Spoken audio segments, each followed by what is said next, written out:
Looking forward to Oklahoma this week. Tulsa, in fact, the second major of the year, the PGA Championship. And I'll tell you what, a lot of storylines to this one. But let me throw out a few just to start. 50-year-old Phil Mickelson makes history last year by winning the PGA Championship. Withdraws from this tournament, will not play, to play instead in some startup league in London the first week or second week of June that's mired in controversy. And this is supposed to grow the game. It's unbelievable when you say that out loud. That's one thing I want to talk about. Second thing, everybody on social media whining about $18 beers. Have you ever been to a stadium event of any kind?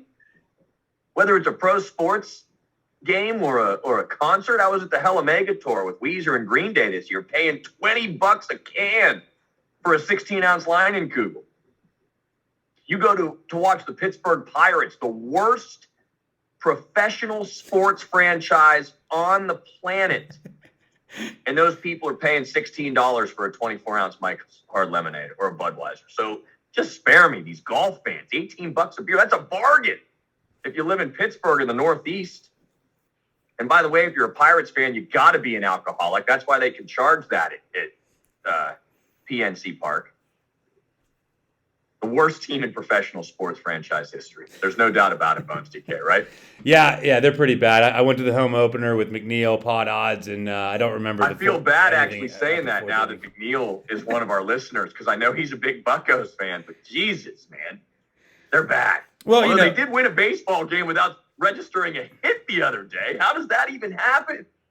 That's the way the Pittsburgh Pirates make the news, right? Is like winning without even a hit, against the Cincinnati Reds. I mean, both horrible franchises. I'd love to beat Cincinnati, though. I hate that city. So anyone out there, I'm sorry if you are from Cincinnati, but the sports teams, the city's not too bad. But yeah, that was great to beat the Reds with 0 hits. It kind of felt good. God, if you're a Reds fan, you have really got to be worried about your baseball team. Not only are they the worst team in baseball, but they hit the other team and lose by a run. It's incredible, Wildman, right? Well, I have the Reds in the 15-run board, too. So talk about salt on the wound. But let me say this. You guys know I'm a sales guy, right? You're familiar with supply and demand. Go to the game and don't drink. Good luck. Good luck. That's why we're charging $20 a can. Because guys like us can't stop. Yeah. I mean, $16 or $18, I was kind of confused what I was even seeing when they're like, "Can you believe this?" And I was like, "What? It's a menu of beers, And then I find out they're complaining about the prices. I'm like, what am I looking at here? It's just, what's the big deal? I remember pulling out a $20 bill at a Penguins game to buy one beer, and it wasn't enough, and they didn't accept cash. And I was like, well, my credit card's maxed out, so I can't buy beers, I guess. Yeah, I ordered Why a is it Red always Bull. about the beer, though? Right? $200 for a ticket, $13.50 for nachos. I can't pay $16 for a beer. Yeah, you can, and you will. $60 for parking. Yeah, you will. It never stops. You will. You got to be insane, quite frankly. I mean, you're not seeing it so much at golf courses yet. You got to be insane to go to a stadium event, though, right now. Unless you're ready to fight, unless you're like taping up your hands before you go, because people are just getting KO'd in every part of the country right now, whether it's baseball, football, Little League baseball even. Wow, man, people are getting KO'd. Umpires. It's a sad state of affairs. I mean, if you're out there, and I mean, look, we all remember being in our 20s and in college where it was, roughhousing was part of the deal as you were growing up as a man. But my gosh, some of these videos are just heinous. Yeah, scary. Nothing more sad than Phil Mickelson right now, Bones DK. I mean, the guy is not here to defend his championship because he's going to go hitch his wagon to Greg Norman? Yeah, the biggest loser in the history of golf. People do anything for money, unfortunately, and greed is showing here. I mean, I think he's just trying to prove a point at this point, and his image is already ruined. He looks like an idiot. Let's just say this. This is an inference we can draw from Mickelson. If he is chasing the money, he must be one of the worst gamblers in the history of the universe. Worse than you, Bones DK. Worse than you, Wildman. And that's saying something. You guys are off. Well, hey, look, if you're documented having lost $40 million gambling in a short period of time, you're documented not being able to pay your caddy his wages. You're documented with ties to Billy Walters, who's in the clink out in Vegas. You're documented to insider trading. And all of a sudden, right, Phil just came out of nowhere, right? The social media presence, the fireside with Phil, the big game with the earpiece in with Tom Brady and Peyton Manning and those guys. Like, it was a little head scratcher. Like, what is this guy doing right now? And That's maybe collapse. he is out of dough, man. And when you got guys like Billy Walters being like, hey, Phil, I need that $10 million cash tomorrow. Cash. Even a guy like Phil can't get that kind of cash. Yeah. Well, not when you're losing $40 million bucks. It can't pick a game correctly or win a golf game. Or just dial down the bet a little bit, you know? Don't bet dial 1 it million. back a little bit, man. Put a govern. Get the DraftKings govern going, you know, so you can't bet anymore. Whatever, the max bet. Right. We know a couple people that have had to institute that, unfortunately, in our lifetimes. Let's get into the PGA Championship here, boys. It's in Tulsa, Oklahoma, Wildman. They've got some, like, crazy, like green on the greens, underneath the greens. They can heat them, they can cool them. So, like, how much are the greens going to be a factor here? What's the course like? Well, it's Southern Hills Country Club in Tulsa, because people like to say Tulsa. And par 70, and it's a bear, man. It's 7,500 plus yards, and that is extremely long for a par 70. So it's major championship golf. The greens are going to be fast. They've cleared out a lot of trees, so in this sort of flat areas, the winds can pick up. You got a couple par 5s only. There's 2 of them that are both playing over 600 yards. You got a couple par 3s playing as much as 250. And you're going to have a lot of long irons in it. And it is major championship golf. So expect long irons, a lot of scrambling, a lot of bunkers, a lot of water hazards, a lot of trees. I mean, you're going to need that combination of length and accuracy and stones over these 5, 6, 7, 8 footers for par. Long irons, accuracy, scrambling ability. Jeez. I love Scotty Scheffler then at 11,400, the first guy off the board, Bones DK. John Rahm at 11.2. Justin Thomas, who has made 13 of 13 cuts this year, he's at 10.7. Morikawa, who's won the PGA, he's at 10.4. Rory McIlroy, one of my boys, sneaky at 10,000 this week. He's, made a case last week when somebody asked him about his major drought, and he said, look, I'm still one of the best golfers in the world. Gave his resume, the tournaments he had won, the finishes he has had. Does that light the fire under Rory right now to maybe get another major at 10,000? Bones DK, what do you think about this top tier? Yeah, I'm really liking this top tier. Also, if you want a better visual of what Wildman is talking about, check out the YouTube channel. I posted a course preview with B. Covey. We actually go through every single hole on PGA 2K21. It gives you a really good idea what they're talking about. There's a lot of water and a ton of sand, and around the greens, there isn't really much rough. It's going to be a lot of putting or chipping, with short fairways there. So check out the course preview. It's awesome. First try ever. Check it out. Anyways, Scotty Scheffler, he won the Big 12 conference title here at Texas when he was playing for Texas. He shot a 64 in the practice round, and yet it was a practice round, a little easier conditions. He is coming off the Masters win. I know I like John Rahm and his lag putting, and he's just coming off that little mini Mexico Open win. I'm not looking too much into that Mexico Open win. That was a birdie fest, and I think he shouldn't even have been in that tournament. If it's Scotty versus John Rahm here, I am going Scotty Scheffler. There is just no signs of slowing him down. He grew up somewhat near this course. Literally everything fits Scotty Scheffler here. And if you remember when we put that parlay bet in the beginning of the season, $25 to win $4.4 million, I had Zalatoris to win the Masters. It didn't work out, but we had Scotty to win the PGA. We've been calling Scotty to win the PGA before he went on his major run, and I'm not backing down from that now. I know it's not that hard of a take, but I am spending up for Scotty Scheffler this week. and not John Rahm. And then you go down to JT. JT's on his 5-year anniversary from winning his first ever major.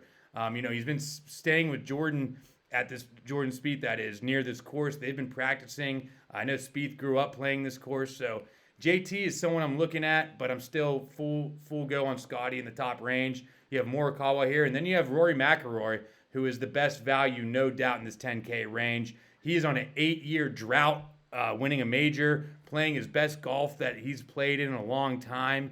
And let's go up here to his recent results. You can see it. Second at the Masters, 5th at the Wells Fargo. He is hungry, and I love Rory's price this week. So in this tier, it is Scotty number 1, Rory number 2. So, Wildman, he went over every single guy in the top tier. What can you add? I mean, Morikawa, this is probably the easiest major to win. I think we could agree on that. None of them are easy to win, but this one would be the easiest of the 4. Morikawa's won. Why can't he do it again? Well, I think Morikawa can do it again. And when I think about, the undulations out here, there's a lot of undulations in the fairway. So you're going to have lies that are either above or below your feet. Same thing goes for the greens. Well, what kind of course does that sound like? It kind of sounds like Augusta, where he just came off the top 5. And it also kind of sounds like a traditional Open Championship, where Morikawa is a winner recently. So I think it all checks the boxes for Morikawa. There's a lot of guys saying that driving distance matters more than anything, but you also have to be accurate here. There are a lot of trees that are going to get in your way. And once you get in that rough and it chews it up a little bit, that creates a longer iron shot. So Morikawa is a guy I like as a good, strong, accurate player off the tee. And I love him with a putter, too. I love him with a putter, I worry about Morikawa's lag putting, actually. I think that's where his knock is. And, you're going to need a lot around the green here, man, based off that course preview. He just scares me a little bit there. I have something to add to that, okay? So let's assume that there's a lot of long irons into greens. These are smaller than average greens as well, so they're going to be difficult to hold, which means your lag putting opportunities might be a little bit lower. Your scrambling opportunities are going to be higher. So when you're scrambling onto fast greens, you're going to provide yourself a lot of those 5 to 8 footers. Well, 8 footers is where the PGA Tour average drops below 50% make percentage at 8 feet. So when we're standing over 5, 6, 7, 8 footers, 10 footers even for par, we better pick these guys that have proven they can do it and can make these putts when they count. Because that's how you're going to win a major. That's why you always see the cream rising to the top. Morikawa is one of those guys with 2 wins in his pocket already. But right below him is my pick to win the event. It's Rory, guys. Distance and accuracy, critical off the tee. 170-yard iron shot over 190 iron shot out of the fairway is critical in terms of percentages. We're picking Rory to win over here. Not an analyst by trade, but Wildman must have stayed at a Holiday Inn Express last night because you threw some good stuff out there. Rory, I believe, also playing with Tiger Woods and Spieth on those first 2 days. Am I right about that? Edge, you are right about that. Why does that matter? Well, remember that iconic walk down the Tour Championship 72nd hole where the crowd rushes Tiger, right? Guess who was playing with Tiger? Rory. So Rory's felt it. Rory knows it. Rory's been a number 1 player in the world. I look for that to be inspiration. That is a power trio. I believe teeing off in the morning Thursday, teeing off in the afternoon on Friday. That's going to get a lot of views, that threesome call right there. Work. We get it. If you're employed, call off work. Yeah. We get into the $9,000 tier. It's Hovland at 9.9. It's Smith at 9.7. It's Spieth, who we just talked about, at 9.6. Wait a second. Let me rub my glasses off here. Dustin Johnson at 9.5. Whew. Value. Schauffele, who, I don't know, guys. I just am a little disappointed lately in Schauffele. I don't know what it is about him. 9.3, although he did burn it up after that first 18 this past weekend. Matsuyama 9.2, Cantlay 9.1, Koepka 9. It just seems like Schauffele can't put it all together right now unless he's got Cantlay, picking him up. Bones DK, who you like here? Yeah, that's a great point. Listen, you got Victor Hovland here. He's been playing great. I think he's a little too expensive. He's not actually getting much ownership, which makes me kind of want to look at him a little more. But, you just worry about his putting and around the green. I just don't see him having his breakout major win here. Cam Smith is definitely sneaky. You like guys that can putt. He can putt. He's good around the green. But then you have Jordan Spieth. He's one of my favorite plays in this entire range. Coming off a first and a second. He's going for the career slam, Jordan Spieth. If he wins this, he'll have all 4 majors. Coming in the right form, teeing the ball up great. He's one of the best scramblers in golf and one of the best sand trap players in golf as well. And I just like what I'm seeing out of him. He kind of like grew up playing this course a few times. He admitted it's longer and some things have changed, but he knows his course. And that form, I like what I see out of Jordan Spieth. I could see him winning this tournament. And my value play in the 9K range by far to me, and I'll let Wildman talk about DJ because I like that play too, but mine is clearly Patrick Cantlay. This dude that's a crazy price for him also. Yeah. I mean, he's number 4 in the world, first of all. Yeah. Coming off 8 Easiest major to win. Easiest major to win. This could easily be him here. Yeah, he's great at bogey avoidance. Look, he doesn't have many double bogeys. He's just like straight off the tee, makes the long putts, great at putting. So Patrick Cantlay, 9,100. I saw him right away, and I haven't gotten off him. I love this guy this week, and I think he will contend, and his value for DraftKings purposes is perfect. Cantlay is growing the playoff beard right now, Wildman, too. I don't know if you saw that. Dustin Johnson, though, I mean, is he still on the honeymoon? Him and Paulina had a big ceremony a couple weeks ago. He's got to be ready for this one, though. Huh? Might be a little tired after these last couple weeks, though, I'm sure. You know, look, distance and accuracy off the tee. There's one guy that I would put in the class of Rory McIlroy, and it is our boy DJ. You're going to need it out here. He's proved he can play in the wind, expecting 15 to 20 miles per hour in wind. 9,500 is criminal. Name the player. John Rahm, Scotty Scheffler, Justin Thomas, Morikawa, even McIlroy, Spieth. Any of these guys, guess who has more wins than all of them? DJ. He's now a 2-time major winner. He's collecting some of his own career slam as well. I do believe, and we said it on the podcast live, that, we know this guy, man. We got good reads on DJ. He was leading up to that wedding. He was worried about getting out with the boys. Him and AJ were going to go out, get loosened up, and they did. Look at Gretzky, for crying out loud, on the intermission report. He could barely talk. He probably got a little sideways with him. Gretzky's still recovering as a 60-year-old guy, right, after a night of partying with these two. So, no, I love DJ. I don't see how I don't start DJ Rory just based on, the chicken and the egg argument, right? You're going to have to be long and in the fairway to have opportunities to win. And I expect that out of those two guys. Now, one last thing. I said 8 to 10 footers are going to matter, right? The question is, who would you want over an 8 to 10 footer for par on the 71st hole of a major, needing to make? The answer is Patrick Cantlay. I mean, just stone cold with the putter, man. 9,100. What a great delivery there. I mean, you really had me going there. I couldn't wait to hear who you were going to say. That's the answer. I mean, stone cold with a putter. And I mean, look, guys, what they're not going to show you when you're looking at all this stuff is that he lost in a playoff at the Phoenix Open to Scotty Scheffler.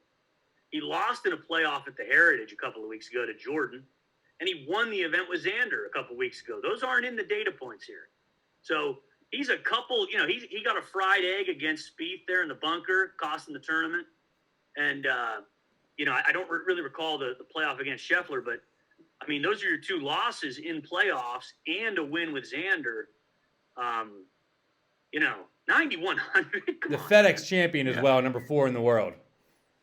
We know that DJ has cleaned his act up a little bit, but do you think he used any cocaine over these last 2 weeks, Wildman?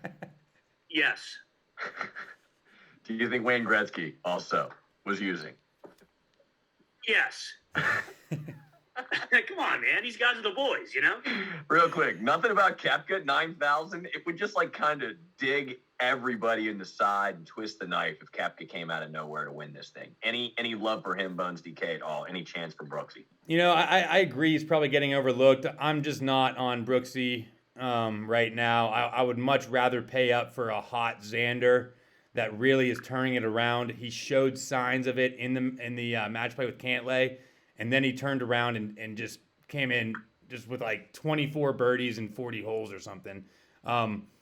He hasn't been doing great at majors, but I like Xander this week. I'm telling you, man. He's great around the green and out of the trap as well, and a solid player, and he can really putt. So Xander's being overlooked in the projected ownership.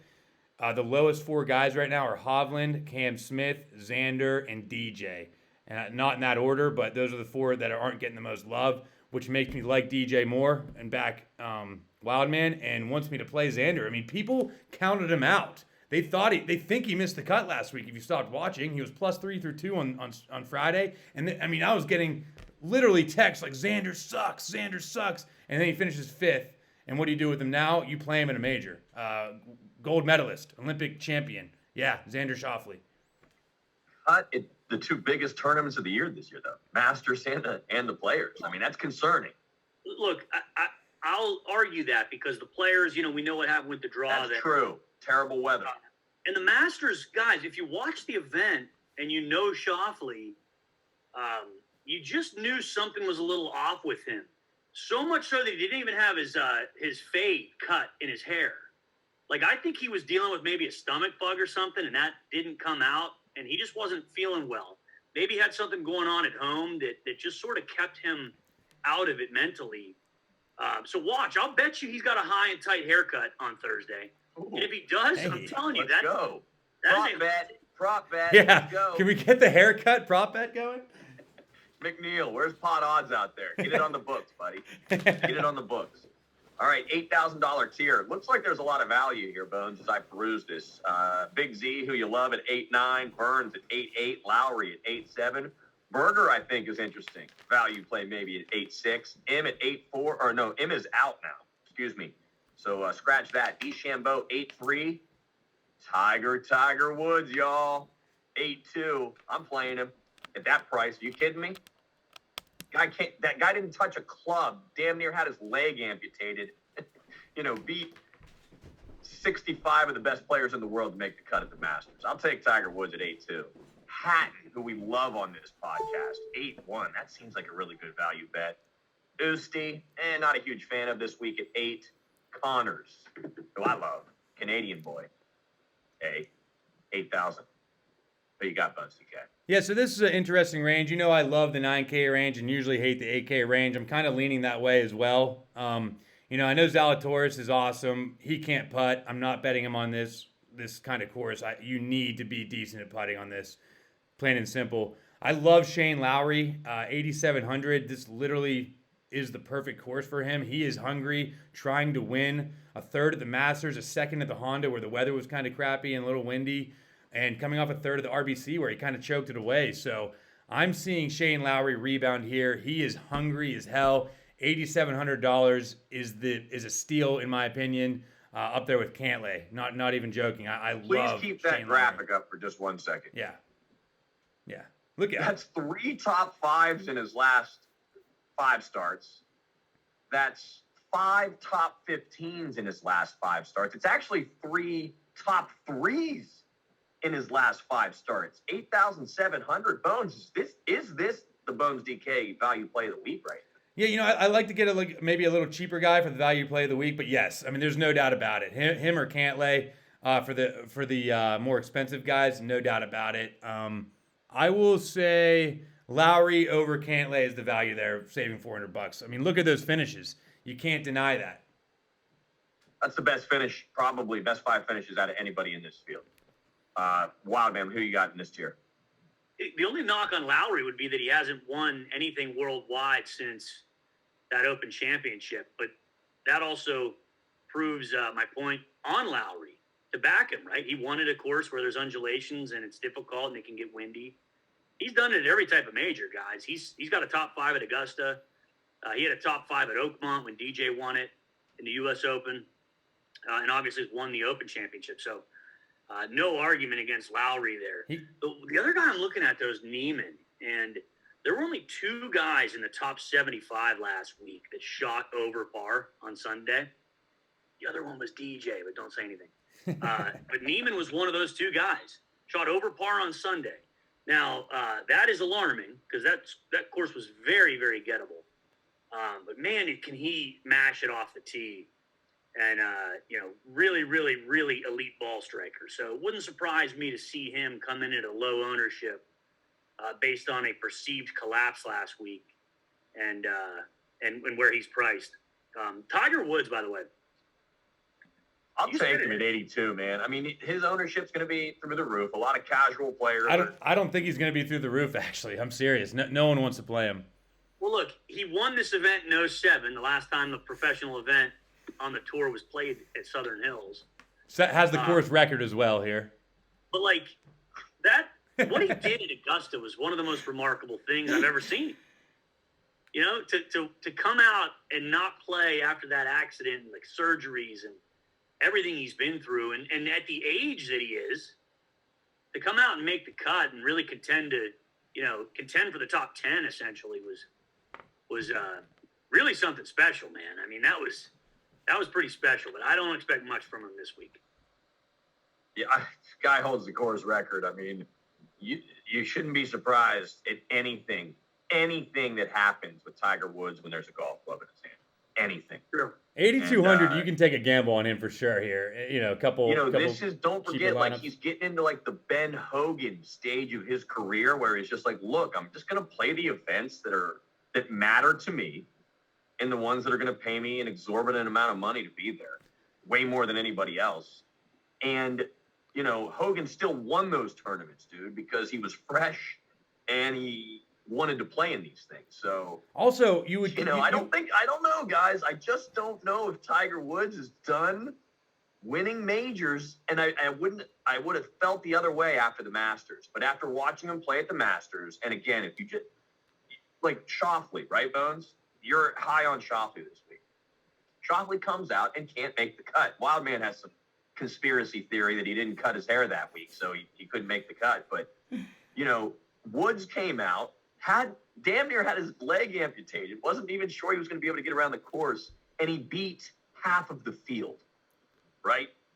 Again, I just wouldn't be surprised at anything Tiger Woods does with a golf club. And if you've watched Tom Brady, if you've watched Michael Jordan, if you've watched the greatest of the greats, you look like a sucker and an idiot when you bet against them. And that's part of the reason people hate them so much, because you look foolish by betting against guys like that. Tiger Woods, I hope it's his week because I love him. I mean, to your point, but again, Edge, I'm just the host, guys. I'm just the host. I'm not the analyst here. Keep that in mind. To your point, honestly, I mean, you would expect him to win maybe a more difficult major, right? You don't expect him to go win Birdie Fest anymore. So if he can just hit it out there and get up at the green and make some long putts and shoot under par, this actually could be the tournament he does it, because there's going to be a lot of bogeys out there and a lot of people trying to hit it way too hard. And when you try to do that and sling it, you'll see on the course preview, there's a ton of water and a ton of sand you're going to have to get out of. So, oh, by the way, I do think somebody told me also he's got the freaking course record out here. Yeah. So I think the guy knows how to play from the tips at this specific course. I forgot to mention our boy Max Homa. Got to give him a big shout. We love Max on this podcast. I don't know how I overlooked him. He's the new Elijah Craig Bourbon guy also. Congratulations, Max. He's at 8,100 this week. $7,000 tier, a lot of names here, Bones. I don't want to go over all of them. I'll let you have at it. Who do you like freestyling here in the $7,000 tier? Well, I'll back you up there with Max Homa real quick at 8,100. I love Max Homa this week. Look at these stats. His approach is there.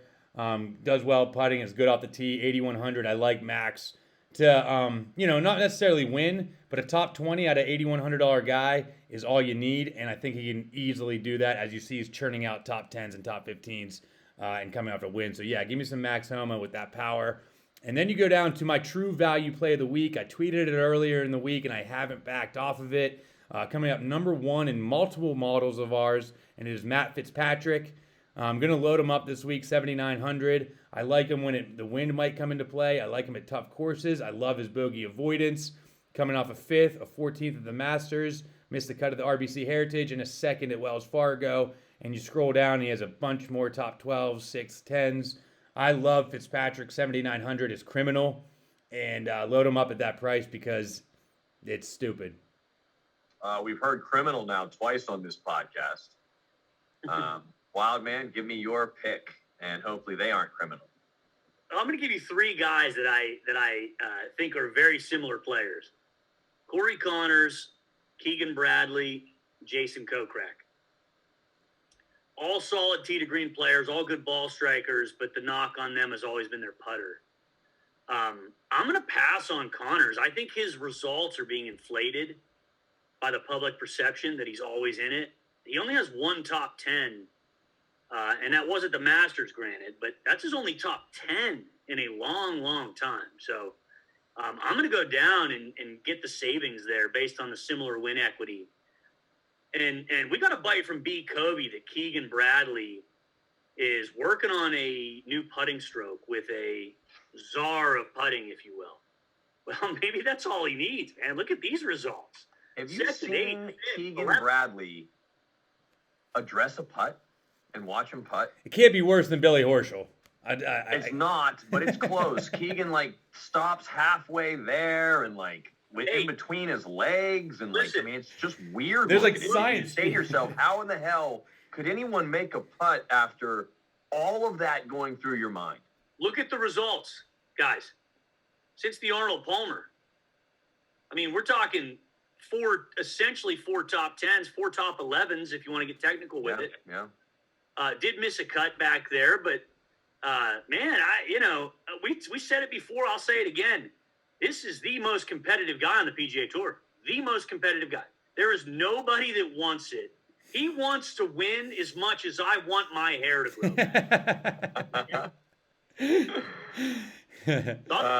Keegan, and then lastly, I'll just make it quick. You know, Kokrak is sneakily playing pretty well too, and he's just an unlikable guy, but talented. Is he gonna go to the Saudi League? He like straight up came out and was like, "Hey, F the PGA Tour. I want to make money so I can retire at 44. Let me play in the PGA Championship here, the major. Sorry, guys, the tour sucks, and I want to leave for the Saudis. But let me play in the biggest tournament of the year. This guy sucks. This guy's like attitude and his whole being about him is just shit.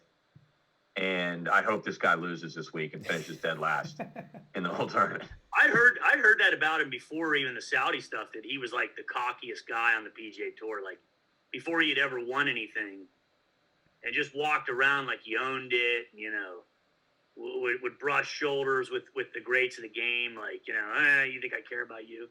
Which, you know, we kind of like a little swag, but certainly not that kind of like bravado that I want to ask you about this guy here real quick. Let's stop talking about this guy. Who cares about this guy?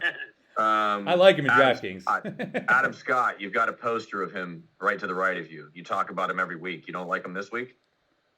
There it is, my poster. You don't like him this week? Hey, look, we said Tiger won this in 07. Guess who finished 12th in 07 here? He's that old. Adam Scott. Jeez, man, I don't know. Part of me I don't know. says it sets up well for him because he's an elite ball striker. But look at those finishes the last four starts, though. I mean, he's made the cut. He's finishing at the very bottom of the barrel when he makes the cut, though. Well, we said before, you know, with that medieval weapon that he carries around as his putter, boy, I would hate to need a 10-footer from him. What about your boy, Bones DK? Got a comment on this guy, 7,400. Gooch. Any chance this week? Man, what a story it would be with a rebound week out of Gooch, right? I mean, everyone was on him last week. I wasn't the only dipshit on him, and I got Gooch, as a lot of people said. But listen, he grew up 90 minutes away from this course. He's from Oklahoma. You know, I could see it, but look at this double bogeys out of Gooch. 2, 2, 4, 2, 0 on a missed cut. I am not going back to Gooch this week, and that's why you probably should fire him up. But 7,400, I'm not going to Gooch. I would rather play Billy Horschel there, no doubt about it. Billy Horschel there at 7,400. Our Seamus Power, Brian Harmon, and Ricky Fowler, all the same price this week. $7,000. Are those not value picks? We love them on this podcast. But who's Bazoodenhoots down there at $7,000 also? And two of the biggest European losers you'll find, Ian Poulter and Lee Westwood, are also at $7,000. Yeah, I like both of them, man. I like Power and I like McNeely. I mean, those McNeely crushes the ball, and makes it, I like him with long irons. I could see him, a lot of people kind of forgetting about McNeely this week at $7,100. I mean, seriously, I like McNeely. I meant to mention Maverick there also. McNeely at 7-1. We love him on the podcast. Bones DK, TW Man, anybody on that $7,000 mark exactly that I just mentioned that you like? 9 of the last 10 winners of the PGA Championship have averaged 295 yards off the tee. If they don't average 295 plus, scratch them out. That's how you might lose some guys down here. I do like Noren. Did you guys know he was once 8th in the world? He's also down there at that $7,000. I love Noren this week, man. Conveniently enough. This week. I just want to go on the record here. Poulter, Westwood, Kokrak, all guys that are going to go play in that LIV tournament, if I'm not mistaken, in London in June. Because they're sick of the PGA Tour, but are playing in one of the 4 majors on the PGA Tour. It's pathetic. If you hate them that much, make your nest and go with them, dude. You shouldn't be able to have it both ways, right? Yeah. Anyhow. I kind of agree. Consider who you're talking about here, right? Poulter and Westwood. Right. Whipping boys on the PGA Tour. I mean, would you even know if they disappeared into thin air? You wouldn't. You absolutely wouldn't. If Westwood's caddy, his wife, wasn't half decent looking, a television camera would never view Lee Westwood again on a PGA golf tour. There's just nothing unique about him at all. He's just so, average relative to a PGA Tour golfer. And one of the biggest choke artists in history. And if Poulter didn't have the little social media thing going and his little plaid pants, and his colorful shoes, again, if we're basing it just strictly on golf, the PGA Tour cameras would never, ever show that guy on television because he's just plain average is what he is when it comes down to the PGA Tour. And that's what you're going to get with the LIV. Just plain mediocrity relative to the elite players in the world. Goons that are chasing money. That's what you're going to get. It is. That's all it is. It's a valid point. The common point. denominator is that they're all losers. That's it. They're average. That's the exact thing, Steve. Average on tour, which is why they need to it's like guys that, speaking of Keegan Bradley, it's like the guys that leave Howard Stern, right? They all think they're going to go do something huge. And what do they end up doing? They end up hosting a podcast in their freaking apartment for 50,000 people. You know what I mean? But it makes them feel good about themselves. It makes them validate themselves. But the best they've ever done was when they were their Stern. And that's the way it's going to be with the Westwoods of the world and the Poulters of the world and the Kokrak's of the world. They're average guys on tour, unfortunately. I like that take. But they're throwing money at him, throwing a ton of money at him.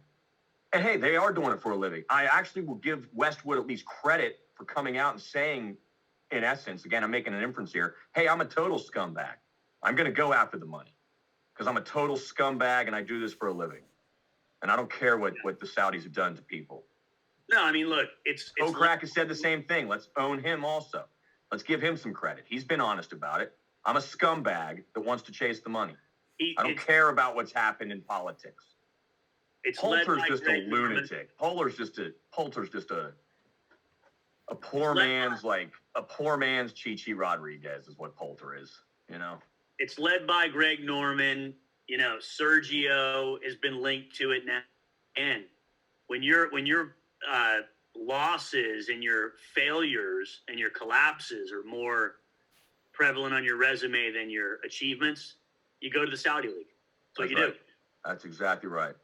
When you've been a whipping boy to the elite golfers on tour and you haven't got the attention that your ego desires, you go to the Saudis. Hey, Edge. And you hitch your wagon to the biggest loser in the history of golf, which is Greg Norman. Hey, are you ready for my flyer of the week? Yeah, let's hear it. It's Greg Norman, isn't it? He's coming out of retirement. It is. It's Greg Norman. Now, a couple guys I like off the tee down here, though. Stuart Sink, Brendan Steele, Mackenzie Hughes. They're all sub-7 that I like off the tee. The flyer of the week is a 13-time worldwide winner who is dicing up the European Tour right now and is an electrifying player off the tee. He's 6,300. He's a New Zealander. Ryan Fox. Got some top 20s in majors. You probably never heard of him, but he competed in the Olympics, and is like I said, he's tearing it up overseas. A guy that might be able to put something together off the tee and just get out there long enough to make the cut. Play at your own risk. The Wild Man Flyer of the Week, Ryan Foxy Lady at 6,300. Any final thoughts, Bones DK, and the PGA Championship this week in Tulsa, Oklahoma? No, I pretty much covered everyone I wanted. I was going to say Bobby Mack down there, 6,900. I'm looking at him strong. I like him. 8 for 8, made cuts in majors in really good form. So 6,900, I like him with Norn. But other than that, let's go, guys. PGA Championship week. Let's do it. 8 for 8 cuts in majors. That's a pretty good statistic to know right there. That's a good trend. Wildman, anything you want to add? Who was that? Who's 8 for 8? McIntyre, Robbie, Bobby That's Mack. That's impressive. Let me look here. That is. In fact, I'm going to challenge it. I don't know if that's true. Well, he's 23rd of the Masters this year. Yeah, he made the cut. So he's 1 for 1 in his last one major at making the cut. We know that much. I can, where is he? I can go over to Fantasy National real quick. Any final thoughts, Wild Man, before we sign off, man? No, I think this is the top 70 in the ties make it here, not top 65. The field is large, but you got 20 amateurs. You got a bunch of guys that have qualified on sub tours. You have some PGA Tour pros of America that are in it. So the field is really only probably 120 guys that can truly have a chance to compete for the win. So just remember that 6 for 6 is going to be imperative, as it is